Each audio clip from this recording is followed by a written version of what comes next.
Guys, আসসালামু আলাইকুম। আজকে নতুন একটা রেসিপি নিয়ে চলে এসেছি আপনাদের মাঝখানে। তো আজকে আমার শাশুড়ি মায়ের হাতে বিখ্যাত চাল ডালের মিশ্রণের চাপড়ির রেসিপিটা আমি এখানে দিব। তো আম্মু ফার্স্টে চাল আর ডালটাকে ভিজিয়ে রেখেছে, সাথে কাঁচামরিচ আর পেঁয়াজটাকেও একসাথে ভিজিয়ে রেখেছিল। দেন এখন সবগুলো একসাথে বেটে একটা ব্যাটার তৈরি করে নিচ্ছে। এখানে চাল ডাল আর পেঁয়াজ মরিচ একসাথে কিন্তু বেটে নিয়েছিল।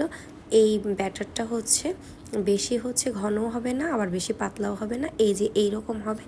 এবার গরম একটা তাওয়ার মধ্যে এই ব্যাটারটায় পরিমাণ মতো লবণও ছিল, আর আপনাদের মন চাইলে একটু হলুদের গুঁড়ো অ্যাড করতে পারেন কালারের জন্য। সুন্দর করে গোল করে একটি চাপড়ি বা ডোসার শেপের মতো করে দিয়ে দিচ্ছে।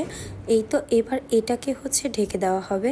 এখানে ঢেকে দেওয়ার পরে এবার ঢাকনাটা খোলার পরে দেখা যাচ্ছে যে চাপড়িটা কিন্তু হয়ে গিয়েছে। বিশ্বাস করুন, এটা এত টেস্ট ছিল, যেমন সফট তেমন কিন্তু খেতে অনেক মজা লেগেছে আমার। এরকম ভিডিও পেতে চাইলে অবশ্যই চ্যানেলটাকে সাবস্ক্রাইব করে আমার পাশে থাকবেন। Thank you.